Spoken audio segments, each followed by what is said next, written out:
to another exciting episode of the Andre the Beast Clayton Show.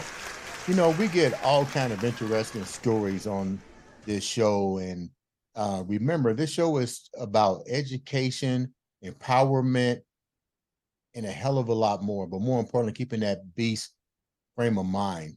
The beast mindset is the new way of thinking, but the situation is we've always had that beast mentality. This young lady came on and shared her story with me through a pre-interview, and we talked, and I was so amazed by this story and really blown out of my mind that certain things can go on in this country and we're truly oblivious to it.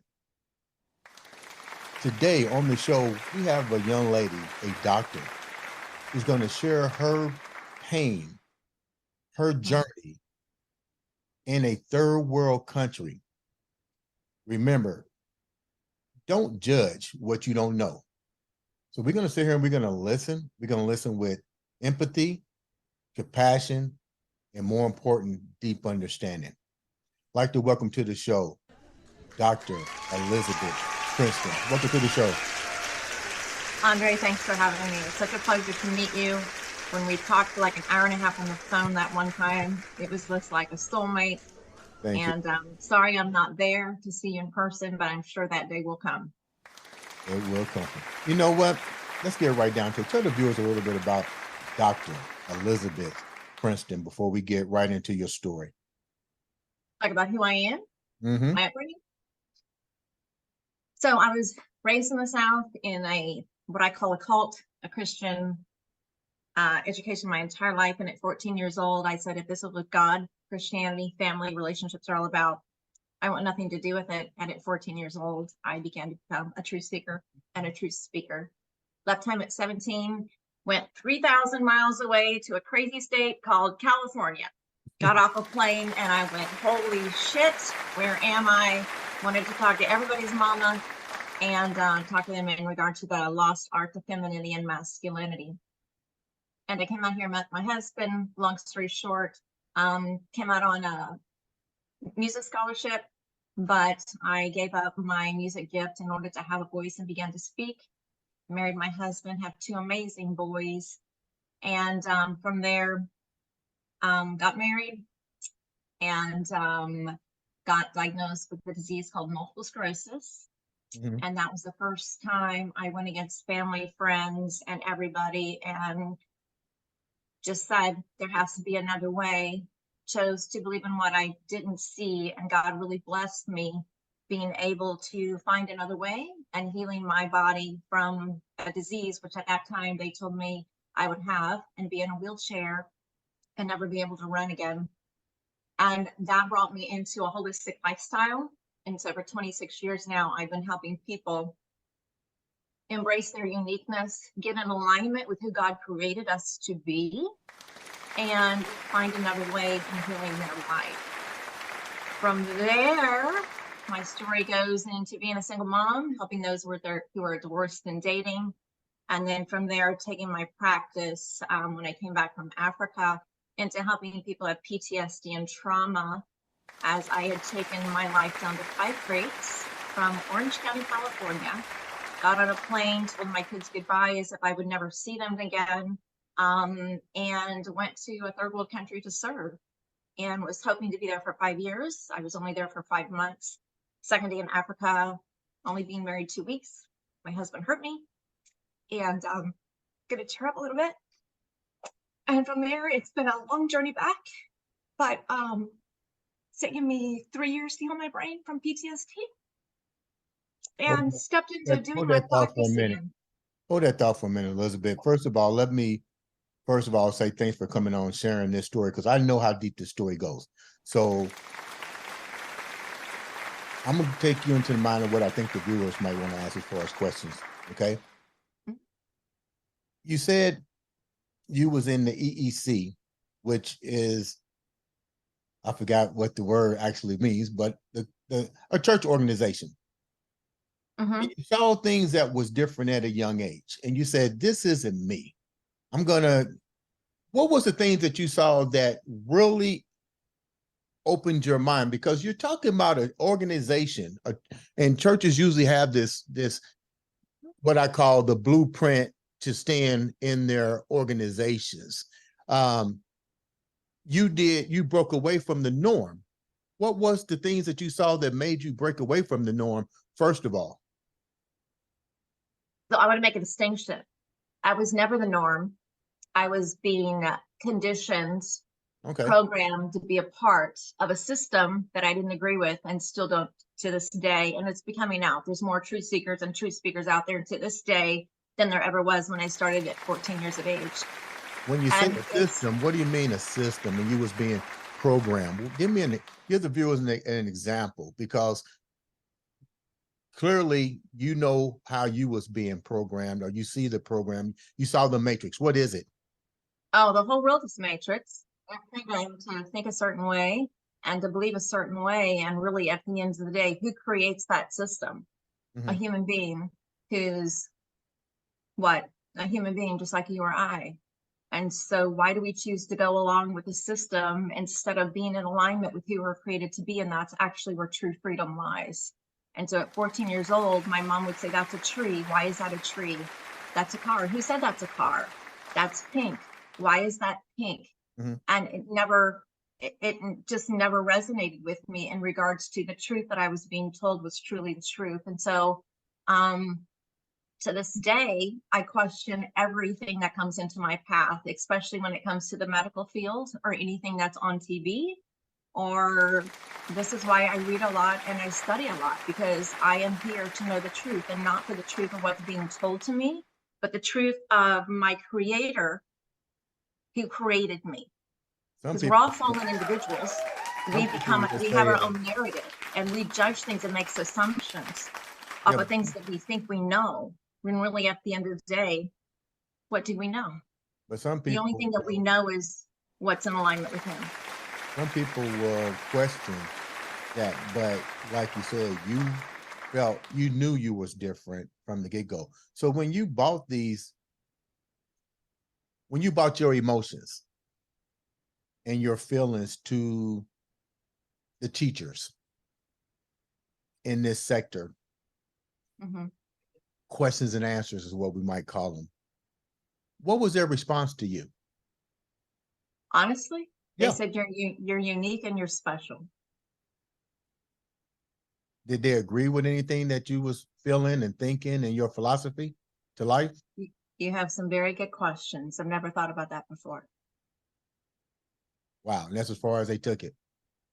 And at 18 years old, God brought me two mentors in my life, Dr. Dan Allender and Dr. Larry Crabb. And that was the beginning of transformational change for me, of which I still have mentors in my life to this day, and they're always changing, because I can't become the best version of myself unless I have other people mirroring back to me who I am and calling me out to see something greater than I can see of myself, because we're limited. I only have this much that's presented to me now. When I'm 80 years old, I'll be like, oh my goodness, I wish I had that when I was 55. When We're you always say, in progression. when you say the two people that came into your life and started enlightening you, let's call it what it is, an enlightenment phase. Mm. What were some of the things that they shared with you to let you know you was on the right path? Because you're dealing with a system that conditions, not just conditions yourself, but conditions the masses all over the world, which we're going to get into in your journey to Africa. So we don't let the people, we're going to put the pieces together so it makes sense. So Okay. all of a sudden you got questions, and let's just say the universe brings in time the right individuals. So now these two individuals come into your life, but you also had the organization that says, that validated that, hey, you're smart, you're blah, blah, blah. So you're not labeled as crazy. So these two individuals come into your life at 18. What do they bring to your life? They began to show me that there's another way, because I was raised, and we are raised in the society in regards to who are you? People say it's your job. What have you accomplished in your lifetime? I'm not my accomplishments at all whatsoever. And so the way most of us are, even to get our self-worth and our value, is if you do this, this, and this, I'm going to love you. Or we even say to ourselves, if I do this, this, and this, I'm going to love myself. And that's all false. And so for the first time in my life, I didn't have to do a list of things to do in order to get love, approval, self-acceptance, to be told that I'm good enough for anybody. And then I realized I'm good enough just as I am, just in my presence and being, because our whole society is rigged into doing. And how is that? Where is that getting us? Nowhere. It's in the presence of being, but we don't even know who we are. And we're searching for meaning outside of ourselves. And where are we finding it? We're not. And so at the end of the day, we go, what is this life all about? And you're 80 years old and looking back going, I don't even know what my purpose was. And then we wonder why we have health issues, right? The world is going to shit in a handbasket. It's because we don't know who we were created to be. And there's no freedom. There is just a list of things to do in order to be what society says we're supposed to be. You're 18 years old. Life is, as we know it and what is classified, your journey's just beginning. How many other individuals were on that same path when you met the two enlightenments of your journey?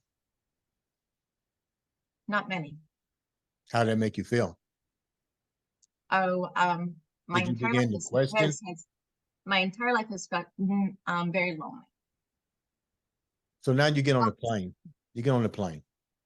How do you get on a plane? You get on the plane and you go to California, Los Angeles, city of lights, dreams, Hollywood. City of insanity, my friend. You went from here to Sodom and Gomorrah, basically. What I happened? was supposed to be here, though. It's my learning ground. What happens when you get to California? Shook me up. Got to see things I had never experienced before, never knew. I live in Orange County right now. That's totally different than LA. And everywhere God has ever placed me has been to help me have my eyes open to see a different way of being and cultures, so that I can meet people where they're at. Because the more I'm exposed to other cultures and other way of being, the more I'm able to meet people where they're at, no matter where they are in the world. You're in Orange County. You're meeting everybody from the housewives of Orange County. Name what are you experiencing? Because let me clarify the message here so people can understand. Because I know they're going, what's this about? This is about a journey, not just any journey.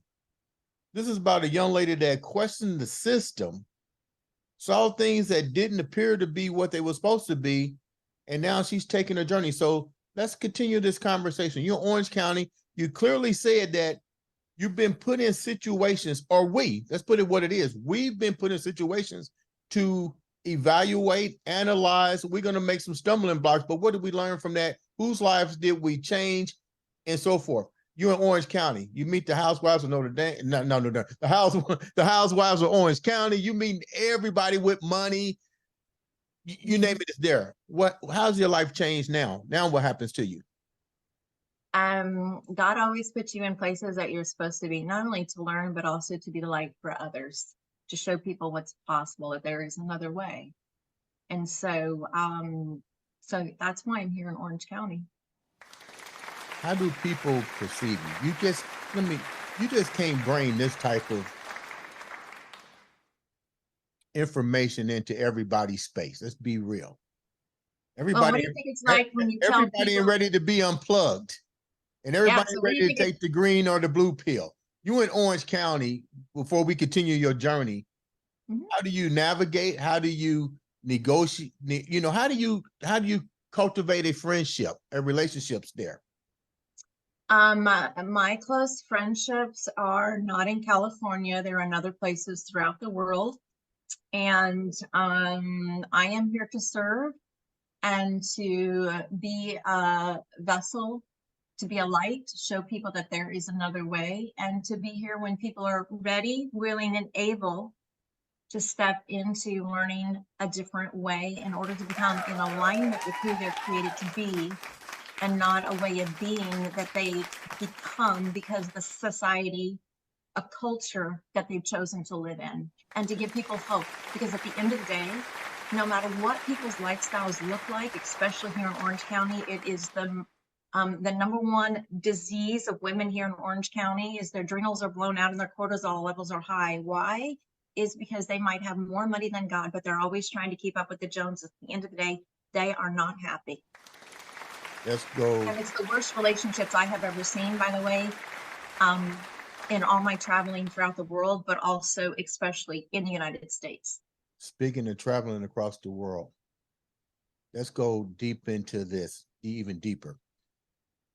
You get married, you go to Africa.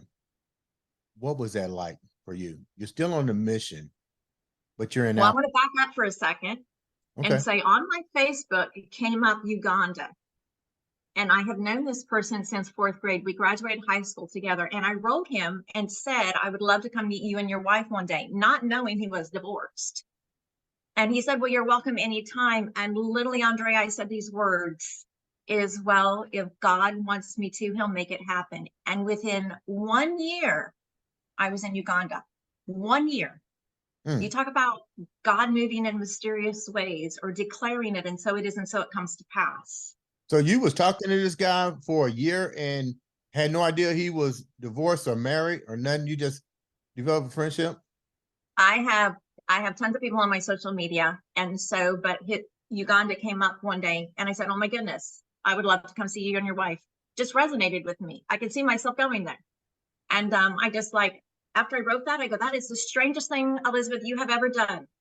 And I started looking into Uganda, and I'm like, oh my goodness, I'm going to Orange County. That would be the craziest everything, ever. I'm just going to go visit to see how I can be a vessel to be used to help the women and the children in the villages.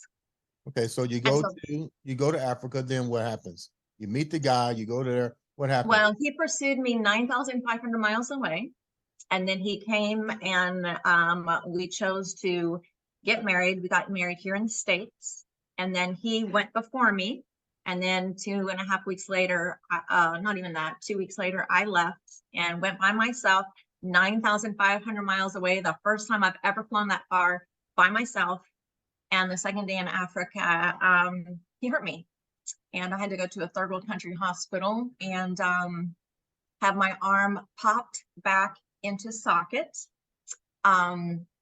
After being on bumpy roads. So the roads aren't like here in the States. It's like Indiana Jones on steroids for 45 minutes to an hour to the hospital.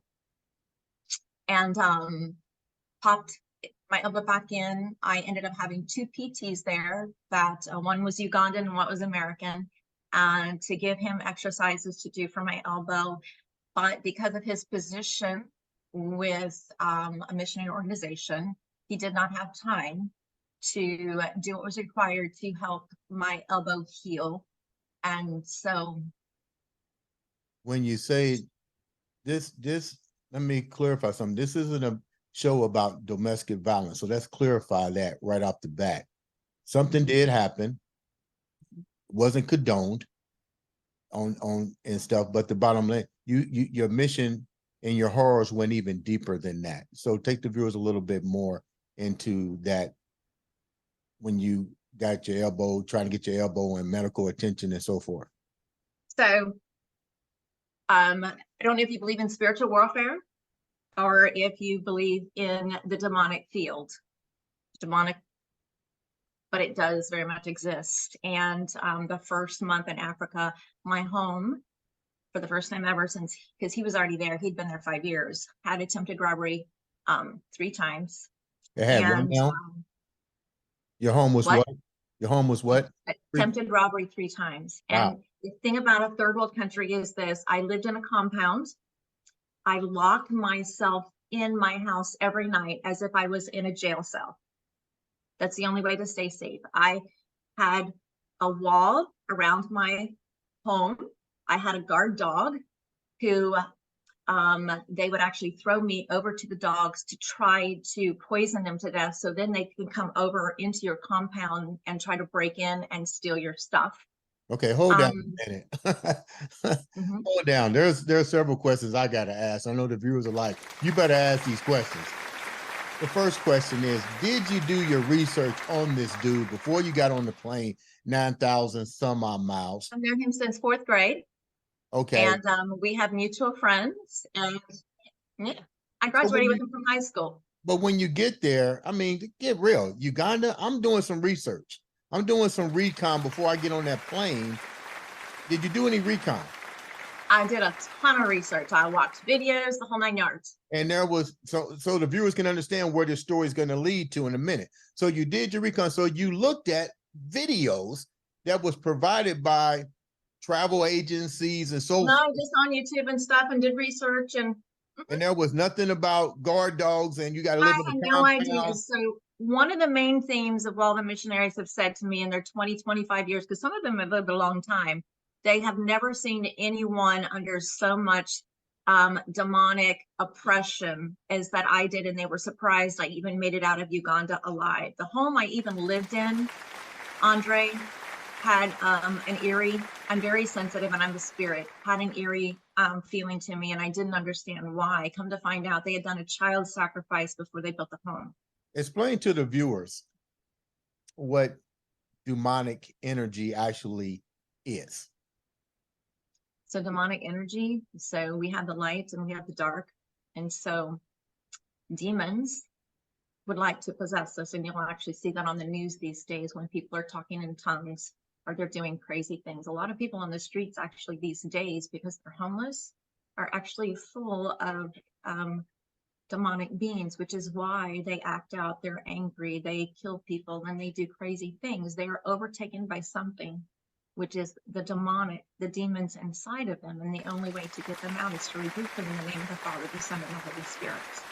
It's not something that we take very lightly. It's very powerful, and it's beyond what the human has to be. You have to step into the spiritual space, because we live in a human space, but really at the end of the day, we can't take this body with us. The only thing that goes with us is a spirit, and the spirit world is right here. And we are always in a war with the opposite side if we are the light.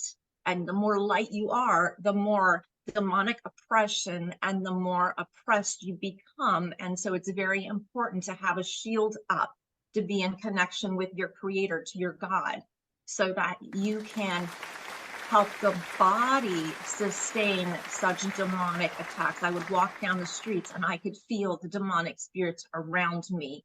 And if they so choose, they could actually take a voodoo doll and begin to do torture to you, even though they aren't with you. And some people don't understand that realm, but it's very prevalent, and it's becoming even more prevalent in today's society, just because how much despair, anguish, and pain, and just how vile and What does how a much person sin need? is going on in the world. What does a person need to have of you to take a voodoo doll and do torture to you? I mean, you got to breathe on them? Do they got to take something of you? I mean, how does this stuff even? People will be watching and say, you know what, that sounds crazy, but you've seen it. How do a person take possession of something and put it in a voodoo doll and quote unquote throw demonic It's a spirit. entities on you? It's a spirit. It's the spirit world. So people have a hard time relating it because they want to be in the material world. You have to put yourself outside of yourself. You are a soul, Andre, at the end of the day. Okay. God created you, okay, to come here for one reason. It was to do his purpose. Okay. You have Satan, who does not want that to happen, because he does not want good to happen. He likes oppression. Okay. He likes to make people cry out in pain and serve his wicked deeds and abuse people and use people and kill people, which is not God's design. Okay. So when you go into a society and you're out to do good, especially in a third world country, the more light and power that God has given you, the more you're going to be under demonic oppression. So, and it's really important to make sure you're in God's word and that you are surrounded as much as you can by people praying over you, so that you can rise up and do what God's called you to do there. so you're in this compound. You're in Yep. this compound and you feel the forces. Mhm. You feel the forces of evil. It's almost like Star Wars. You feel you're the Jedi, but you feel the forces. And people need to understand this is your journey. So don't be judgmental. This is her story. So you're the Jetta, you feel these things, you realize from people that told you that child sacrifices and stuff was going on in this house, torture, the energy is overbearing. You share this with your husband? Who did you share all this stuff with?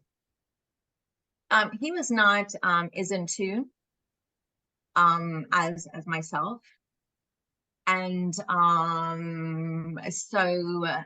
and that's okay. Men over there get caught up more into it being Indiana Jones on steroids and doing the mission, gonna go do this and going to do that. But even when you have guards in a third world country, and I had 2 guards that protected me, you don't know which side they're actually on, because one minute they can say they're for you, and at the same time they could be paid off by somebody else in order to come into your compound and do whatever they need to do. Just You like when you go on the mentioned being streets. a white woman was even more dangerous from America, that you can be sold into prostitution, ransom. I mean, with all of this going on, Mhm. I understand you was there to try to make a difference. But you seen all this going on. Didn't your husband see it going on? Didn't you guys say, look, I got to get up out of here? He wouldn't let me go back to the United States for 5 months, but he didn't really understand. I would actually look at people and say, and it wasn't really what I was experienced, because I would walk along the streets, Andre, okay, and there would be a man who'd just been beaten the night before with no clothes on, and I wanted to call 911. There is not 911 to call, and I cannot touch him or even try to help him. Number 1, because of language difference, and number 2, because of AIDS. Okay. What? Because of AIDS? Where's the Very medical? prevalent. Where's the police? Where's the concierge? Who's there to help you in these situations? Because that's not what you see on television. It's a third world country, and here's why you don't see it on TV. Just like I said earlier, which is exactly why you don't see things in our own country these days on TV. Why? They don't want the truth to be out there. They have to distort the truth, and what you see on TV is not the truth. Okay, so you go behind the scenes. Okay, I knew as a child that I was going to use whatever happened to me, and I was going to turn around and turn it to sunshine and help people. I'm a truth seeker and a truth speaker, and it's not a light thing to do. And some people, that's not who God created them to be, and that's okay. But even on the street corners, Andre, there's children grouped on the street corners, sleeping together because they have no parents, because they died of AIDS. Okay, they beg on the streets every day for food. Okay, there was a man in a wheelchair. He has a disease. All of his hands had fingernails and fingers had knobbed off. He'd roll himself. I would run on these dirt streets and push him in his wheelchair for about 1.5 miles until I couldn't push it anymore. He was going to go 15 miles to go see a doctor. Okay, 15 miles to go see a doctor. With so much, the PTSD I got was not from the experiences I got. It was because behind closed doors, my husband was saying things and going on stage and declaring, look what God does. Okay. And at home, belittling me, saying I was too perfect, too pretty. He didn't have time to fix my arm. I had 2 Ugandan children I was to take care of. My oldest would call me. He told me to get off the phone because, I had 2 Ugandan children to take care of, and the whole 9 yards. That is where the PTSD and trauma got from it, especially when the Christian church told him to go home and put his wife in line. Okay. were your Which children was there actually with wrong you? because they didn't understand, and they did understand. They just didn't want to step into it. Were your children there with you in Uganda? Oh no, I left my kids in the United States, and I told them goodbye, because when you go to a third world country, you might not come back. So in order to say goodbye, in our country, we say, we'll see you later. Well, if you never see that person again, it actually does more trauma on your nervous system if they were to leave than if you were actually say goodbye. There's something that goes on in your brain. So I actually told my kids goodbye as if I would never see them again, but they know their mother. Okay. And my kids are older and they know that's who I am. But the moment my ex-husband hurt me is the moment my kids just lost their shit. Why was the church and your husband being blinded by what was going on? And more importantly, this is your husband. I mean, It's normal. it was That's normal for them normal to do this, in Christian churches or in churches, period. to turn their The cheek woman is about to what's submit going to the on. husband. What's the worst thing? And I know this is a troubling question for you. You're overseas in a third world country.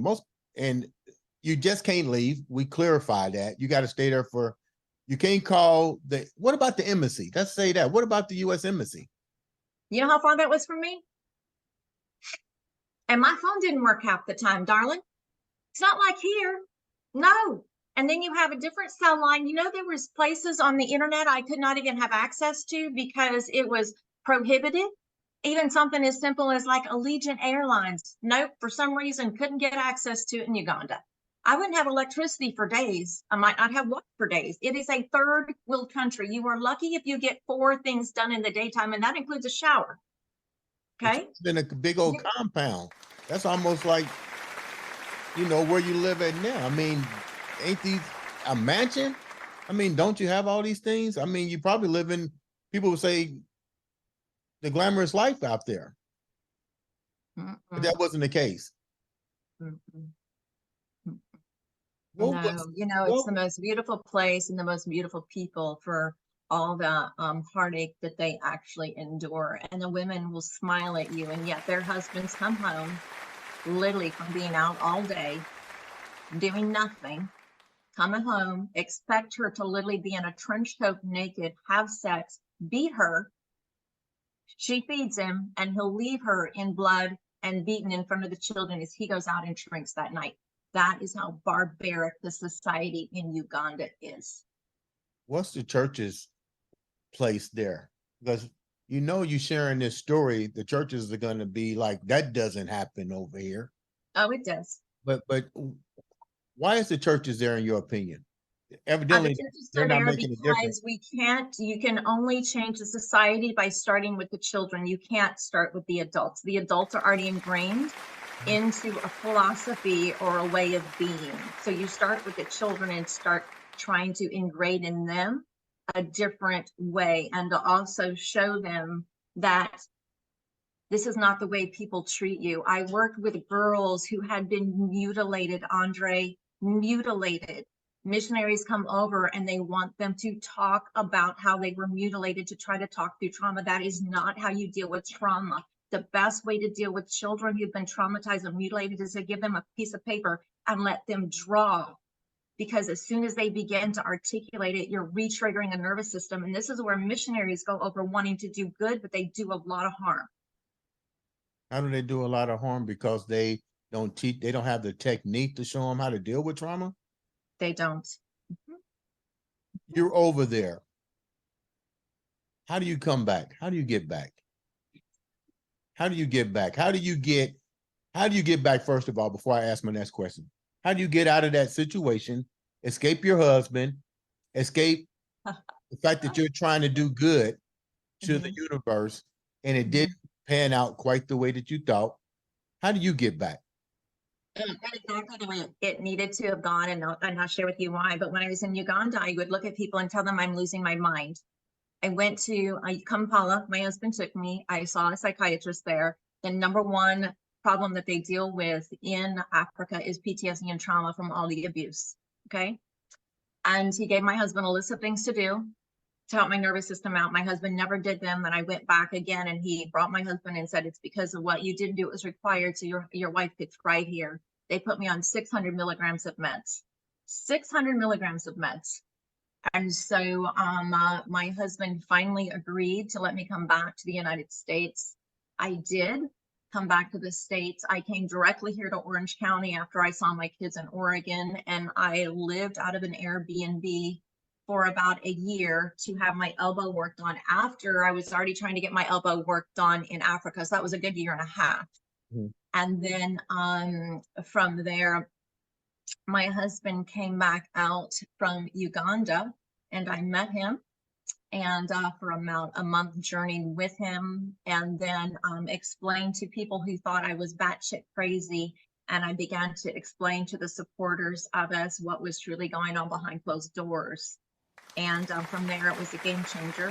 And then I had him served with divorce paperwork before he left to go back to Uganda.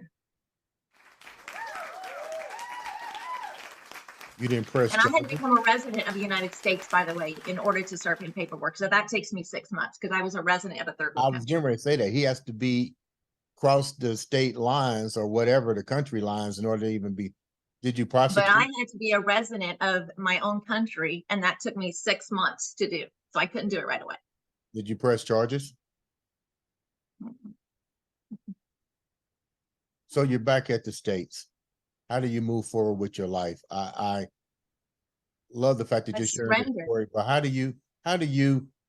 how do you keep your mission going with so much darkness to overcome in this world? And my hats off to you for sharing this story. We're going to definitely come back with a part two, because I know this journey goes a heck of a lot deeper. But 30 minutes, we can't get into all of it, but we're definitely going to do a part two to this. But with so much darkness, you witnessed the darkness in Africa. I hope that when we air this, that some changes have happened over there. But what's next for you now? What's next for me? Well, in surrendering, okay, is how I healed my brain, because I didn't know if I could ever come back up. And in my surrendering, God blessed me. And it took me 3 years. And now I am stepping back into my purpose, which is helping people, building my platform on social media to help people heal their own lives, because God has been so gracious and so kind in helping me and showing me that there's another way. And that's really my purpose, and to step into speaking and writing again, and to show people what's possible, to empower and inspire people to step into their greatness, no matter, Andre, what's been done to us. Because whatever's been done to us doesn't define us. We What? become a version of ourselves we could have never become Right, if it wasn't for what we've been through. And I'm a testimony of that, and so many other people are. You have your own story, right. right? That you share with others, and you empower and you inspire other people, and you have them go, oh my goodness. And what do they say? Because of you, I didn't give up. Or because of you, you gave me hope. And Andre, that's what we're here for. We're a light in the midst of the world to show them, hey, don't give up. You have a purpose. Here, let me help you. Take my hand. And then when we help somebody, guess what they do? Lord willing, they go and take those same things that they learned, and they go and bless others. And that is how we change the world, one person at a time. You have 2 kids. They're grown now. I do. Have you shared with them your journey? Oh, they know. How do they react to their mom and their mom's quest for happiness in this world? It was really hard on my kids when I first came back, because they had lost their mother and they didn't know if I could ever come back. And now my kids are very leery if I decide to ever get married again. Because I have 2 very protective boys, but my kids know who I am and know what I'm called to do. And they want to see me complete my PhD, and they want to see me back on stage speaking and sharing with people what's possible. My oldest is the one who said to me years and years ago, Mommy, you know what you are. This is where the term came up. You're a holistic lifestyle designer / counselor. And I said, what? He says, yes, you help people because of your own story Mhm. to help them heal their own lives and When show that there's another way. you say holistic lifestyle, share with the viewers exactly what that means from your standpoint. Okay, so when I reversed multiple sclerosis 26 years ago, I realized I caused my disease. My body was manifesting symptoms. The body had always been manifesting symptoms, but what did I do? I just told it to shut up.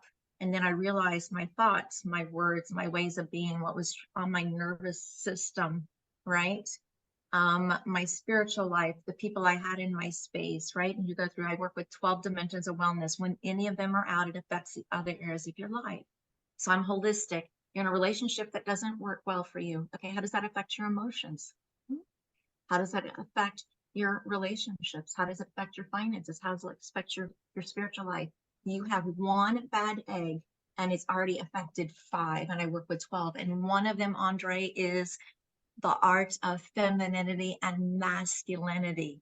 And when we as women step outside of that and become saying, we're the warrior queen, hear us roar, that's not who God created us to be. And then we become doers to the point of exhaustion. And then we wonder why we're sick and we're depleted and we have nothing to give and we have no light to shine. And then men, guess what? You guys become sick too because you have a ball busting woman, you've been castrated, and you're like, okay. And so men have health issues also. So one of the dimensions I work with is to help men get their balls back, and for women to step into their beauty and awe and be vulnerable, open, and available to a man who's going to protect them, honor them, and cherish them, and provide them security, which is God's design. Why do you think this is happening? Why do we have the role switch all of a sudden? Why do you think that is? We talked about Satan earlier. Satan's game plan. It's got to do that, right? Got to break us down. Because what does that do? We're spinning. We're lost. We're more confused, right? Debt is at the highest. Suicide's at the highest. Mental health is at the highest, right? We aren't a whole society. We aren't even a whole person. People have lost their way. They're lost. They're spinning. And it's all because of Satan. Satan wants this. What do you recommend? Wants this because they get to control us. What do you recommend people do? If you had to give a blueprint right now, before we wrap up, if you had to give a blueprint right now with what you went through, overcoming, still dealing with trying to bring universal enlightenment and harmony to individuals, the world, what's your blueprint for people? Give them 4 things they need to do to start that journey to see what you see. Your husband didn't see it. Certain friends didn't see it. The church didn't see it. A few members saw that you had a gift. They didn't say you was crazy. Give me 4 things that people need to start working on to at least understand how to wake up. Stop. That's the first one, is stop. Stop pushing. Stop going. Stop. Because when we stop, then we can actually okay, wait a minute, what is really occurring around us? Mm-hmm. Listen to our instincts and our intuition. God gave us those for a reason, and we don't listen to them. We listen to everything outside of ourselves, and we don't listen because we actually have within us the truth if we stop and we dare to listen. The third thing, you got to go back to the foundation of who you are. People don't know who they are, and the only way to find out that is going to be the third. It's going to step back into, you are a spirit. You were created for a reason. Your spiritual life is the basis of every change into your entire life for you to step into who you're created to be. And then from there, 4 would begin to ask questions or work with someone like myself to help guide you, because all I'm is guide. Okay, to help guide you into you discovering your true authentic self, to where you find meaning, joy, and happiness in ways that every single person I work with is longing for and they have not found. And I'm going to say this at the end. It's not an easy journey, but it's not about being easy, because look at life right now. It's not easy. And where's it getting us? Nowhere. It's about doing what's required. It's intentional, purposeful living, embracing your uniqueness so you can heal your heart, body, your mind, and your spirit with dignity, sanity, integrity, and love. How can the viewers reach you? They can reach me at my website, which is dr.elisabethprinceton.com, and it's Elizabeth with an S. Or you can find me on all social media platforms: TikTok, Instagram, Facebook, YouTube. I like all that. You know what? I'm glad you're back in the States. I'm glad we was able to connect. The universe always puts people in that space. You're definitely what I call beast. You know, you came through it. You're still conquering. You're not letting nothing hold you back. Well, a warrior king and a warrior queen, we know. You just know. It's nothing that we have to say. Yeah, It's the spirit within us, right? You just know. yeah. I'm gonna have you come back. I know you got more of this story. We didn't have enough time, but once again, my hat's off to you. Thanks for coming on, sharing that story. Ladies and gentlemen, this has been Dr. Elizabeth Princeton and the Andre the Beast Creighton.